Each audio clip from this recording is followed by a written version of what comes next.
All right. Good to go. Hello. We are live everywhere. Idiots on Parade, the Too Ugly for TV podcast. We mock the news so you don't have to.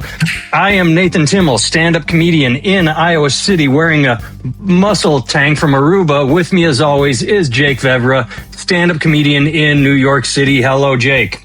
How's it going? All is well here. Jake, I saw the grossest thing I have seen in a while this morning. Not the grossest thing I have ever seen, but something.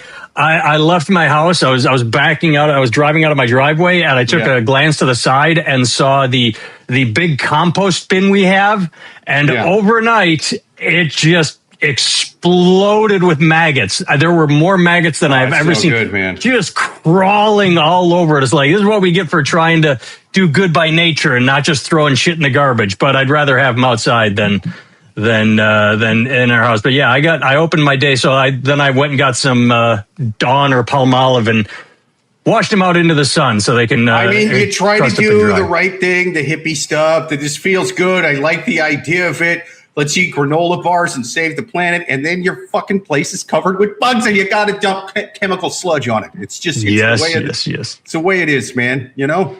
It is the way it is. All right, let's jump right in with some news. I want to start with, I sent Jake, everyone, I sent him a bunch of news links, and one, I said, hey, this is the best clickbait headline I have ever seen. And like an hour later, I saw a better clickbait headline. So here's the first clickbait headline that I fell in love with. Powerball jackpot winner arrested for fourth time since winning $167 million prize last year. There we go. You got to click that. You cannot see a $167 million Powerball winner arrested for fourth time and not click on it. That is good clickbait headlines. Now, unfortunately, the guy, James Farthing, age 51, was arrested for domestic violence. He's a douchebag. Domestic violence, battery, resisting an officer. He pled guilty to all those charges. See, you'd think with that kind of money, he could pay like a butler to hit his wife or something. You know what I mean? Like, why are you still doing this manual? Like, you're still doing this analog with all that money? Hundreds of millions of dollars. Hire yourself what the French call a wife beater, something like that, you know? You made me laugh, and my midsection just locked up. Like my muscles are sore, and one laugh just triggered. Like if I had abs, they would have reacted instead of the fat I have. But everything, like, that's great. I don't understand how he's not getting arrested for like Charlie Sheen high-end prostitutes. That's what I want to know. Like he's not a high-end guy. He's got like tattoos everywhere. No, but he should be. Many people like, that win the lottery or not. Believe it or not, people don't usually buy lottery tickets on their way from the yacht to the private jet. They don't just see like, hey, there's a bodega. Let me hang on before you start the jet up, Frank. Let me go. The Powerball's up to 127 million. Let me go drop the Hyundai and buy a bunch of Powerball tickets. You are right. It is a poor man's exercise, But I mean, still, you'd think he would like, even poor men like high-end call girls. Then again, maybe he has a fetish for a little bit. No, it's none of that. It's none of what you said. I like that though. Hiring a butler to for him. But yeah, he's a piece of shit. But it's a great headline. Powerball, 167 million arrested for fourth time. You'd think he could. Okay, he's so rich. He's obviously getting drunk or doing drugs and being out in public. He could, with the mansion he buys, put a bar on his own property. Like he could buy an estate, buy several acres, and then put up like most mansions have guest houses or pool houses. He could buy a bar and then just say, hey, you come here, and if you're on my property, whatever belligerence I do, you're on my property. So if I get drunk and start throwing fists, it's all good, because whatever happens, it's on his property. By being here, you are automatically waiving rights to like sign a waiver or something like that. That's what he should be doing, because he obviously has addiction problems. So just instead of going out into public, make everyone come to you. It's your place. Yeah. I hope he lives in Florida, because he could have a stand your ground law. Possibly. Kentucky. I don't know. I don't know that waivers make it legal to beat your wife. Like, I don't think you can be just saying in general with a black eye, and then the other guy's defense lawyer go, yeah, but she signed here though, huh? Jury, she signed the thing. So what? Ken has a point. If you need something done right, you got to do it yourself. I mean, the butler, his heart isn't in it, you know. Yeah, it's, you hired him on DoorDash or whatever, and he's got no fighting spirit, you know. He's just trying to jab and run away and stick and move and win on points. That ain't what the hell I'm hiring this butler to do. The best thing. So Ultra's bringing up Tony Romo when it comes to addiction. The best thing I saw was Tony Romo unable to finish another drive. So that was pretty funny. Yeah. I still haven't seen the body cam footage. I heard it was pretty good though. I haven't seen the body cam footage either, but I did love. Did you see that Romo said he was going to visit his grandparents? That's what he told the cop. He's like, I'm back in Wisconsin visiting my grandparents. Turns out they're all dead. So, I mean, and you don't get out of drinking and driving with grandparents. I said this on the news article when I saw it. It's like, no, dead grandparents is how you get out of a college exam. My grandpa died, so you get out of a college exam, not drunk driving. At least up it to my parent died. You know what I mean? I don't think it's going to work, but like you might get lucky enough to get a cop who was like, oh, really? I had a parent that just died. Let's go drink and drive together. Fuck it. You know, like you might get lucky and that might happen, but that's probably not going to be the case. Well, I love how CBS suspended him immediately. And it's like, dude, apparently he didn't resist. He just he said, oh no, I haven't been, he got arrested. You know, it's of all the scandals in the NFL, Romo getting a drunk driving ticket. They say, I don't know how long the suspension will last. They actually already announced that, who's the guy from the Carolina Panthers? That he's replacing Romo for the time being. It's like the season hasn't started. Yeah, right. He could. This should all be cleared up by the time the season starts. Even Wisconsin is saying it's like $150 fine or some shit. Yeah, I mean, like, dude, look, if we can have a president, I can't hear you, buddy. If we can have a president who's a pedophile, we can have a football commentator. Go do something else, my love. I will talk to you later, my son. A drinker and driver or whatever. I didn't hear anything you said. My son was in here. I apologize. Your kid was there. I was babbling about pedophiles in the White House. It's all good. All right. The second beautiful headline. So that was the first one. I'm like, Powerball jackpot winner arrested for fourth time since winning $167 million prize. I'm like, that's it. That's a clickbait because you got to what's going on here. But then the one that tops that, one that is better than that, Lena Zahara Mohammed wrote for BBC News, I refuse to feel ashamed of my genital herpes diagnosis. Good for her. How do you not click that? That was the headline, and that is I refuse to feel ashamed of my genital herpes diagnosis. In her early 20s, Miles Edwards rarely left the house without a pair of sunglasses. Not because it was sunny, but because she was ashamed. I just didn't want people to see me, the 29-year-old said. So you're hiding behind sunglasses, but I like how they changed names. Did she get married or something? The yoga teacher and digital content creator. See, here's the thing. It's a boring story. It's a great headline. It's a boring fucking story. The yoga teacher and digital. I've seen these stories before. It's just kind of people trying to, take away the stigma or whatever, right? Yeah. Well, here's the line I wanted to read. The yoga teacher and digital content creator, that's a job, believes she caught it through having unprotected sex with someone who knew he had genital herpes but didn't tell her. I never, when I was single, I never slept with anyone I was not in a long-term relationship without a condom. I never had one stand. Who are these people? Condom. I never wanted two things. Oh, you sound boring. I'm a gambling addict. I like to fucking roll them dice, man. I never wanted. She sounds like a fun hang.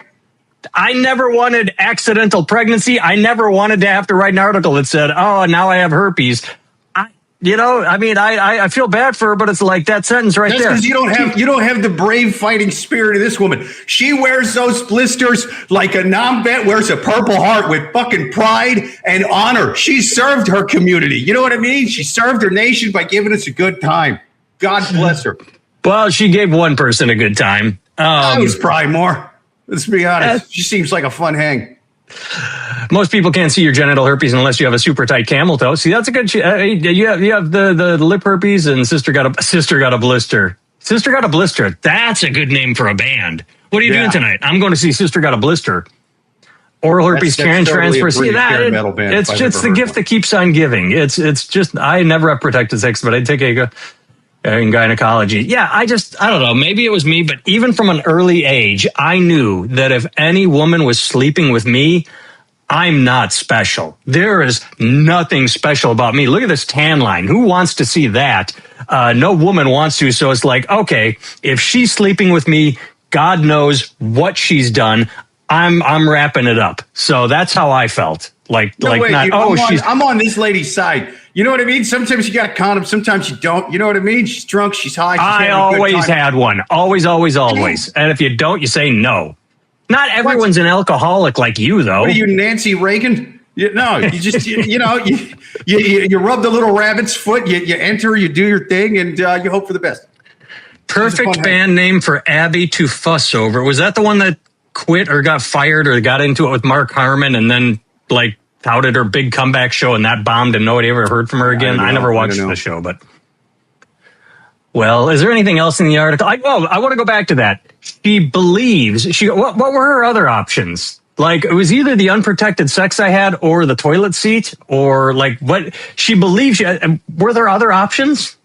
Yeah, there was other dudes she had unprotected sex with. How are you not following this story? No. She believes she caught it through having unprotected sex with someone who knew. But what are you did? Why? What's I think the beliefs. I believe I got it through unprotected sex as opposed to what? But I think she's saying she believes that he knew he had it. That's the way I'm reading that. Yeah. With someone who knew he had, could be, but didn't tell her instead of an accidental, he didn't know he had it. It doesn't make sense. I mean, that's how you get herpes. You know what I mean? So I believe I got poison ivy by touching a fucking green plant in the woods. I mean, it's what it is. So no, I mean, but whether or not he knew he had herpes, that's I think what would be in question. Well, here's another quote. She described feeling detached from herself and not trusting her own judgment anymore. Well, yeah, one big fuck up like that, I thought this was a good idea and it's changed my life forever. Yeah, maybe you can. Oh, wait, here we go. Oh, how genital herpes is passed on. Seems a bit wordy. Spread would be how genital herpes is spread. I'm correcting the article as it's written. You can get it from skin-to-skin contact, including vaginal, anal, and oral sex. Contact where there are no visible sores or blisters. A cold sore through touching the genitals, the oral. Infection carried on the fingers from someone else. Sharing sex toys. You cannot get it from towels, swimming pools, saunas, and toilet seats. So, yeah. Yeah, see, I used to be a sex toy caddy. When I right out of high school, you know what I mean? I would go to the orgies. I would carry around the sex towel bag. Sometimes people would tip you. Sometimes they would blow you. You know what I mean? And that would be your tip. And it was, you're not gonna get rich doing it, but it's better than working at Wendy's, man. I'll tell you that right now. I was never a sex toy caddy. I was more like a sex toy bathroom attendant at the orgies. I just sort of stood to one side with the display, and as they would come up, I would take a Clorox wipe and wipe it down and present it to them. They had to come to me. I stood there with a towel and just, waited for them to approach. So I was like an orgy sex toy Simon Cowell. I would just sit in the corner wearing a black T-shirt and nothing else, and I would just shit talk their performances and tell them it's the worst sex I'd ever seen. It's a no from me. You couldn't make me come from hours of this, and you're not going to make her do it either. All right. Next story. Did I post this? No, I don't think so. I think this is a week out. I sent this to you, but I have actually also recorded one of my daily videos about this that'll come out after we. Men-only gyms seek to protect Christian men from lust. Now that's where you get herpes right there. The men's only Christian gym. That's where I got mine, by God. This dude, Jeff Hambrecht, values my ass. Now I got herpes.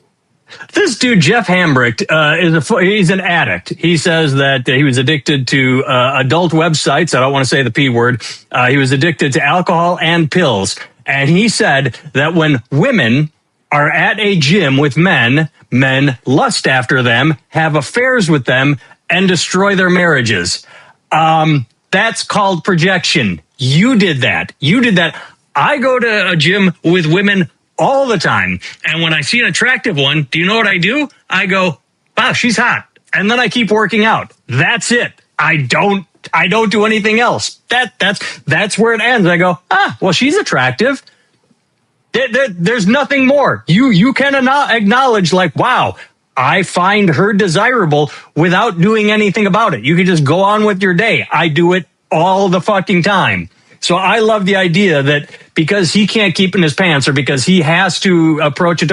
But I love how I talking about, I think it's the YMCA was trademarked, so he had to call it, dudes for dudes. But yeah, I love how his personal failings, he's just looking for other failures to come to his homoerotic gym.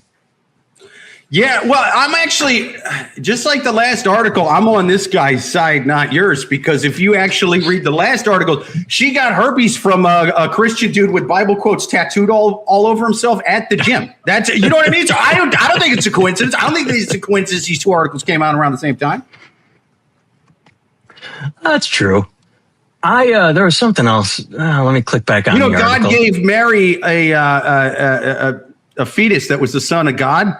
God only gave the last lady herpes from the guy from this article. So, like, it's like lottery tickets at best with this fucking God. Jake, a question for you. Yeah. I find it fascinating. Do you find it fascinating that addicts, when they don't, it doesn't seem to me like they realize they're just swapping addictions when they swap alcoholism or pills for Jesus, when they go all in and say, like they like, oh, Jesus saved me. I'm using the power of Jesus to stop cheating on my wife instead of just like getting therapy or not cheating on your wife. I fail to it amazes me that they just literally go all in because they don't ever seem to go like casually into religion. They just swap one addiction for the next. And I find that fascinating because they don't see it as an addiction to religion. Yeah, and for one thing, I agree with you, but I will play devil's advocate. Yeah, go ahead. Being way into Jesus, probably better than blowing dudes under a bridge for fentanyl. You know what I mean? So like if that's what we got to pick here, I know those guys drive me nuts too. Let me tell you how I found God. Like, oh, you're 64. You didn't find him till you were. Where was he? Was he under the couch? Did you not find him because you were busy drinking and neglecting your family there, Frank? And now you're preaching to me about what the fuck I should do with my life. Why don't you find a time machine and unbeat your kid? I don't know. Like, oh, Jesus forgave me for my sins. What about your son, Frank? Call your son. He's the one who you neglected and left when he was 9 after beating the shit out of him and throwing a rocks glass at his mom. Real big of Jesus to forgive you for all that, huh? No, I don't disagree with you. Basically, the later someone finds Jesus in life, the bigger pieces of shit they are, for the most part. Yes. You know what I mean? See, the thing is I still think Jesus is ridiculous. I think all religion is ridiculous. And I'm already in my 40s. So here's the thing. I can't fight it now. Otherwise, I know what that means, mathematically speaking. You know what I mean? I'd rather just play the long game. You know what I mean? Play the odds and hope that like this all is nonsense, which I think it is. Otherwise, I have to live with being one of those douchebags who found God, in his 40s or higher, and then just annoys the fuck out of everybody in their life. I mean, maybe it's... Not maybe. I'm sure that it is so reactionary and personal for me. It's because that's my dad's story. My dad was just sort of either casually like anti-religious or just sort of like I don't give a shit about that. And then when my mom divorced him, it became, my wife doesn't love me. Jesus will. And he joined fucking like men's Christians groups and got into all the shit like blue-haired land whale feminists hate. that's what he got into. It's like, well, the patriarchy is important because according to the Bible, the male head of the household is like, oh, Jesus fucking Christ, Dad. So he went from someone I knew to someone I didn't recognize. And to this day, when it's time for us to sort of gather, I will send a 4-person email. It'll be me, my wife, him, and his girlfriend. He's been dating her since before I met my wife, and she and I have been together 20 years. And then he will respond only to me because he will say, well, the men should discuss what we're going to do as a family. And I'm like, no, Dad, fuck that. The men aren't going to. I'm getting everybody involved because Lydia has a calendar. Your girlfriend has a calendar. I have a calendar. Let's get everybody on the same page. I'm not trying to be like, oh, bleeding heart liberal, let's bring the women in. It's like, no, it's a matter of, I'm going to have to come back and we're going to have to change all this because I'm going to check it with my wife and she's going to have shit to do. It's not going to. Exactly. Everybody has something to do. Let's just treat people like people and we're all busy. And then he'll reply. It's like, yeah. So anytime I see this bullshit, it does, I will admit to being triggered because. See, again, and no matter how dumb I think it is, the grass is always greener. See, when my mom walked out on me and my dad and brothers, my dad, instead of going and finding Jesus, like a sellout, admittedly, he found a hardcore gambling addiction. So you know what I mean? Like that has its downsides too. You had to listen to, Proverbs 1897 said that when thou shalt out the dealu, when thou came to thouest upon the blobbity. My dad had to go, hey, I got to get to the casino because actually they just put in these new slot machines I think are extra lucky. And so I think as long as don't sneeze before I drop you off at school. That's bad luck. And now I'm going to fucking lose money. I'm going to the casino anyway. You know what I mean? But like, I seriously, no sneezing on the way to school because that's not how the gods make money for me.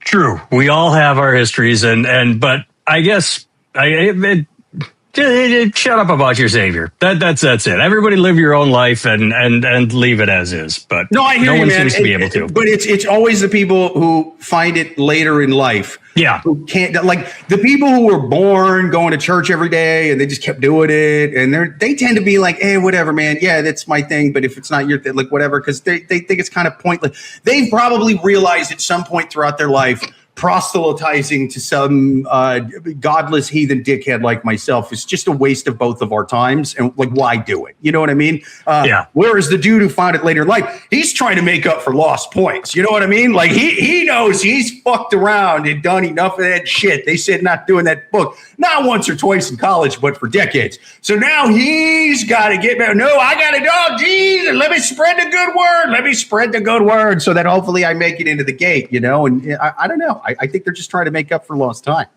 True, but if something happens to me and I got a latch on, I'm going in like the serial killer that does it on the deathbed. Like I will wait till who's that asshole Scott Adams that did Dilbert?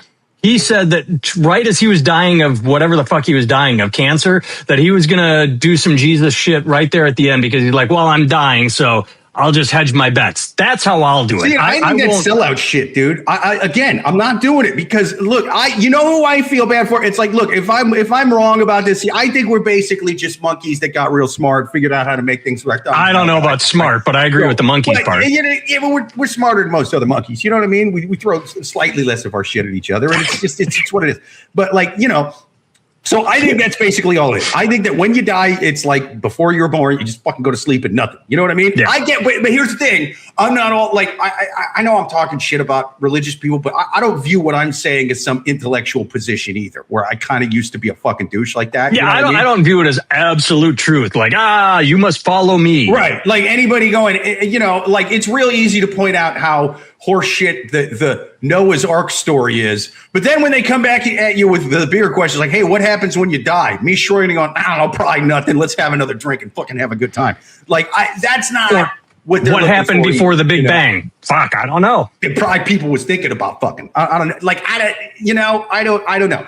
So I know that like my whole nothing happens when you die pry is not going to get people to, quit driving drunk and beating their kids because they're alcoholics, or sucking dick for fentanyl under bridges because they're heroin addicts. You know, I know it's not going to do it. You know what I mean? There's no atheist digging wells in Africa going, drink this, child. Nothing happens when you die. Nothing happens. So like, I don't get on my high horse about this shit morally either. You know, I'm just saying I'm not selling out, because if I'm wrong about this, and there is a heaven, and it is possible to, I'm born again, I found Jesus. You know who I feel bad for? You know who I'm upset for at that point? At that point, I'm upset for Sister Agnes. There was a nun in my hometown when I was a kid called Sister Agnes. She died in her 80s. She was a nun her whole life, never took a dick her entire 8 decades on the planet. And now she's got to sit up there with my Aunt Rita, who found Jesus in her 60s, and they got the same tickets at the show. You know what I mean? And now she's complaining, like, God, here's my problem. Here's my problem. I got to sit up here with all these hoes up here in heaven. Even though I was down there 82 years, I didn't take a single dick. This chick is she was on her 4th husband when she died. Her 4th husband got, and she go, I believe in my 60s. Oh, none of that counts. I could have done that the whole time. I could have taken dick the whole time and found Jesus when I was 81 and then died when I was 82, and I'd still be up there with you. This is ridiculous. I could have, even if I only took 2 dicks a year when I was 82, that would have been 164 dicks, God. I didn't take a single real math. I think so. Yeah. Yeah. If it is, good on you. I couldn't do math that fast. Even just simple integers of 2. I can't. No. Look, I wish I had the ability to pick a lotto numbers. X-Men can't choose their superpowers. What I'm saying is this. I think it's bullshit that my Aunt Rita is up there with Sister Agnes, and Sister Agnes should at least have skybox tickets. What if Sister Agnes wanted gash? If she wanted gas, she better get some, because I'm saying instead of dick, then she had to withhold, because that's a sin regardless, because the gay is bad. Well, technically anything is bad. Like straight gay is bad if you're a nun, right? Like that's the same. And I'm saying maybe that's why she became a nun, because she wanted, like, I'm attracted to women. I better become a nun. My point still stands. She turned down the gash even though she was surrounded by gash in the nunnery. You know what I mean? Like that's tough. That's like a crackhead staying sober in the crack house. You know what I mean? Like that's just, man. So she's up there. And my Aunt Rita's up there, and it's bullshit. You know what I mean? Like, you know how in The Exorcist it possessed that little girl, and her head was spinning around, and she looked at the demon or the priest. You know what I mean? It was actually a demon. And she said, "Your mother sucks cocks in here." I would be more upset if that demon spun its head around and looked at me and went, "Your Aunt Rita sucks cocks in heaven, and she actually likes it up there. They're really nice cocks." You know what I mean? They're angels. They're hung. They're not too big, not too curved, whatever, but not small. And they look into her eyes, tell her that they love her and that she's beautiful. They really listen to her. I think as a demon, I'm thinking about finding Christ, so I can go up there and get some angel cock like your Aunt Rita. Like that's your Aunt Rita. Fair points. All right. The only reason I gave you this story is just because I just love the juxtaposition of the headline and the, I believe, first sentence. Yes. Okay. So here's the headline. Supergirl is now streaming after its major box office flop. How to watch at home. Again, now streaming after its major box office flop. This thing lost several $100 million. Nobody wanted to see it. It got bad reviews. It was a flop.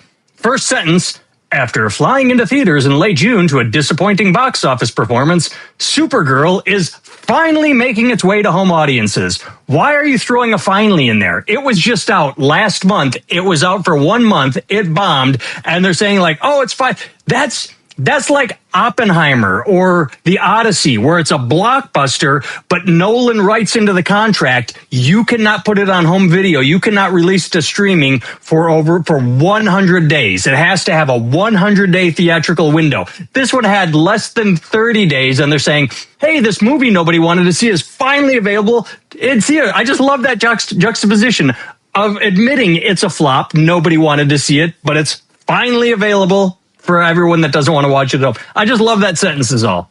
Yeah, I mean, You think it's a thing where like the writers are kind of being paid by the studios a little bit? They're like, hey, let's try to pump up the at home views and try to get people to watch it. Like, I didn't think about this. I skimmed this article, to be honest, but like, does it? Yeah, really I only read the first sentence. I don't give a shit about the rest of it. Well, yeah, but I mean, I'm guessing it probably makes it pretty. It at least no. tries The to whole make article it is right? fucking. I bet AI wrote this, and then the woman on top, Monica. I bet she just skimmed it to make sure that it was like didn't sound like AI, because it's literally a bunch of bullet points. Like according to Warner Brothers, the Blu-ray editions will include more than 90 minutes, and it's like the making of Supergirl, flying up the page, space, like just a bunch of shit no one cares about. It's like it's literally an ad for the movie. Yeah, but that's what I'm saying is it's an ad for the movie, and I think it's just trying to get people to watch it, man. I think, you know, whoever wrote this just kind of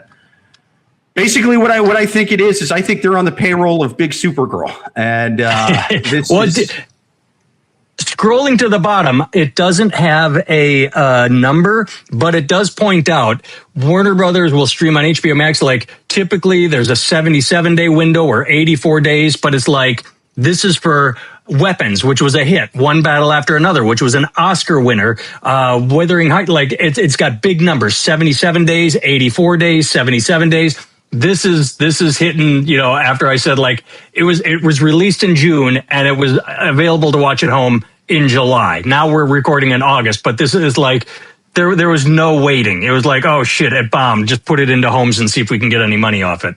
Yeah. I really think this is just an ad to get people to watch at home. So kind of, you know, they'll throw little things like that, and now you can finally watch it if you want, you know. All right, here.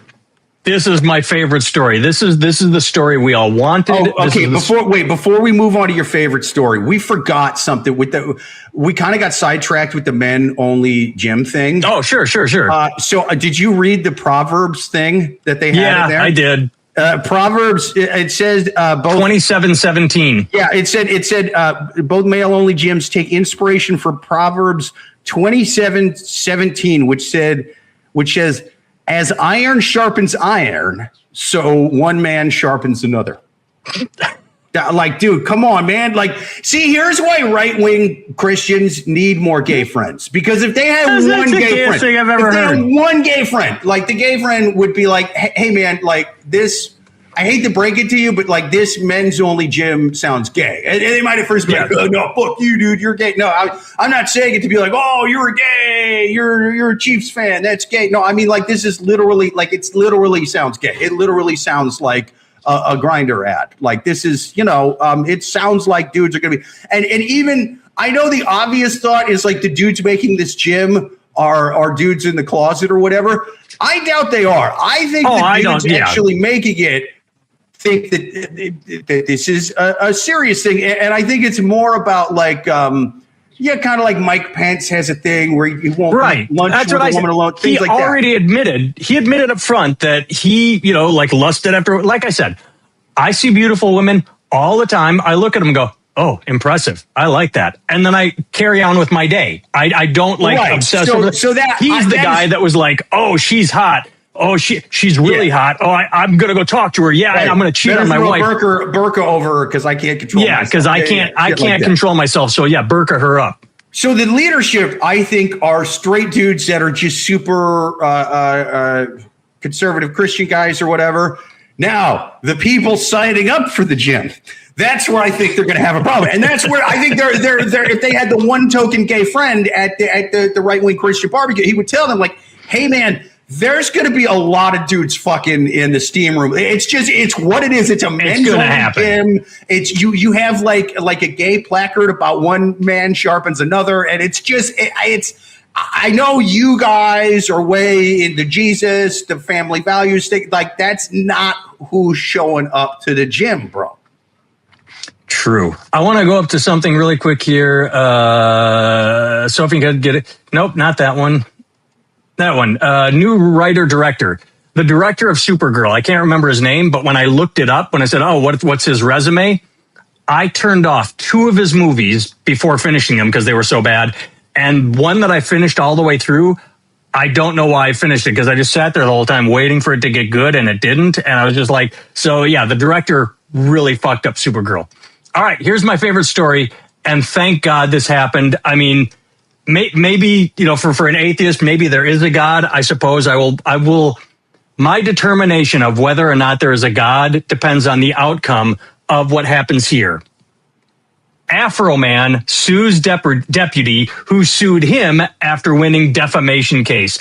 Good for Afroman. Months after winning a defamation lawsuit, Grammy-nominated rapper Afroman is now suing one of the deputies. I don't know why it's just one, who sued him.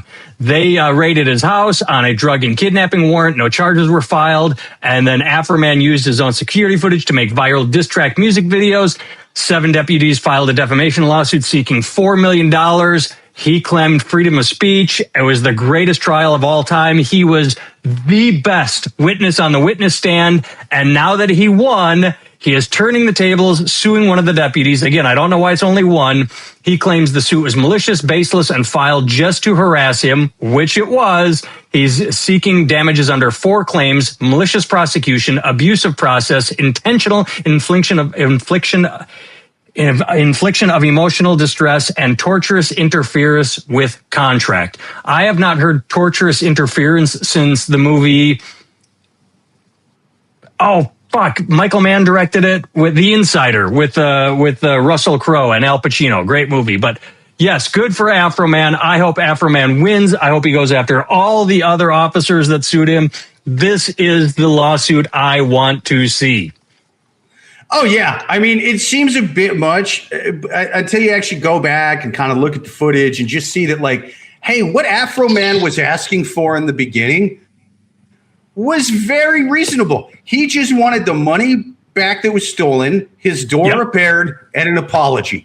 That should be automatic. At that point, we raided the wrong guy's house, and we did it by knocking the fucking door down with a battery ram.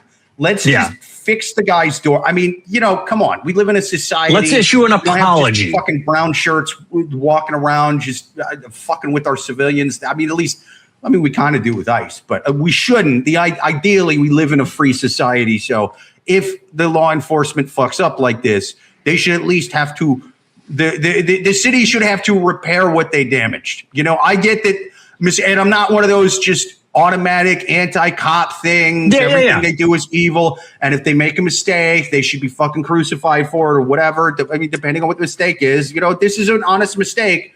They raided the wrong guy's place. Just make it right. You know what I mean? Just undo the damage. Just fix the guy's door. Give the $400 back that you stole, and say my bad. That is fucking easy. That should come automatically. The fact that they didn't, but it's such a great case because, I mean, to anybody that we talked about it. So this happened. They busted in his door. They stole his money. And when he asked for, just like you said, the basic minimum and didn't get it, he started turning his home video cameras into songs. This was a couple went viral, and they sued him. And he said on the stand a million times, like, do you feel bad? Do you feel bad you broke into my house? Do you wish you hadn't done this? Do you wish you hadn't broken into my house? Like, they started it. He's finishing it. The fact that they tried to sue him for their actions was absurd. He won. That was beautiful. And now he's flipping it. I hope he wins. I hope he wins. Yeah, no, me too. It's, you know, again, it could have been avoided by doing the bare minimum of what they should do when they fuck up and raid the wrong guy's house and destroy his property and things like that. And besides, wasn't it over marijuana too? It's not like they thought there was like, you know, like heads of heroin or bags, right? Like kilos of coke. Yeah. Even if it's heroin or coke, like if we're talking drugs, maybe knock first. You know what I mean? Like, you got a bunch of guns and stuff. Just fucking knock. Like, what are you doing? Like, see if the guy will voluntarily let you search the place. And again, like if you're raiding it with a SWAT team because you think the dude is a serial killer, that's a different thing. You know. And they said either way, the drug kidnapping. So maybe they went in because they thought someone was locked up. Oh, that's right. Okay, there was the accusation that they were kidnapped, but it was false. So I mean, again, so I guess they got a little more of leeway in terms of like actually kicking the door in. But you know what? Maybe. it shouldn't be the cops either that pay to fix the door. It should be the city, man. Look, if you got guys going and kicking doors in, they're going to make mistakes and you're going to get bad intel. It happens. Just fix the fucking guy's door. The amount of stuff that, our government wastes money on, and you can't fix a guy's door after you kick it in, it's crazy. Speaking of that, and we're out of time, but a story I didn't send you. But yeah, there was all this bluster like, we're arresting this Olympic canoeist, which is just an odd phrase, for the reflecting pool. And then I don't know if you saw yesterday, it was like, oh yeah, the Justice Department is dropping the charges because they realize they have fucking nothing, that they have nothing. So instead of like it was a big show to arrest him and it was bullshit. But instead of continuing this game of we're going to prosecute him, we're going to take him to court, we're going to make him defend himself and all that. Yeah, they fucked with his life. But in the end, they have to say, yeah, I hope this Olympic canoer or whatever becomes the richest pro canoer in the history of little boats, man. I hope he sues the government. I hope he goes Afroman. I hope he does. I hope he sues the government and makes a bunch of money. All right. I have been Nathan Timmel. You can find all things me at nathantimmel.com. And I have news. A couple of years ago, I filmed and paid for my own comedy special. I submitted it a few places. I got a rejection from a place that you could tell did not watch it, even though I went in with a recommendation. But a business called Comedy Dynamics has picked up my special. You can find it now on Spotify, which took it down. It's a long story when I submitted it. I'll just tell it really quick. My album was on Spotify, and then someone sent out this like, hey, I just created a group that said comedians should get paid like musicians. Sign up now. And I'm like, yeah, I'll add my name to that. And the instant I did, everybody got taken off Sirius XM, Spotify, Pandora. The instant comedians asked to get paid, we all got blackball. It was like everything got taken down. So now it's up again. You can find my album Unapologetic through Comedy Dynamics on Spotify, on Apple Music, on Amazon, everywhere you couldn't find it before. But if you search, so I don't know that I'm going to get any money from it, but I didn't do it for money. I did it for the fact that someone work higher up in entertainment. They think they're the most liberal fucking people on the earth. You know what I mean? Because listen. Let me tell you about our label and our thing. It is a place of inclusivity. Okay, what we do is we like to amplify marginalized voices from a diverse background. Wait, they want a union? Fucking kill them! Fucking kill them! Like, wait, what? I thought you were Mr. Granola hippie blue pants. What's going on here? Yeah, they're that until money gets involved. But so if you Nathan Timmel Comedy Dynamics, there's all sorts of links. But someone looked at my special and believed in it. You can also find me at nathantimmel.com for my books and hats and shirts and whatever. Jake can be found on all social media at Jake Vevera, Vevera. I would say follow him on TikTok, but he never really seems to post there. But you can see his kids and his wife on Instagram. I post a daily video a day on all my socials. But follow both of us and see our bullshit. And thanks for tuning in. And Jake, are we good next week at this time, or is next week? Are we? Yeah, no, you're at the end of the month. Next week's good. All right, regular time next week. We got end of the month, everyone. Jake will be in Iowa, and then football season starts in September, so we'll probably bump it earlier so we hit the noon kickoff. All right, thanks, everyone. I'm going to sell poppers in a Christian men's only gym. Wish me luck.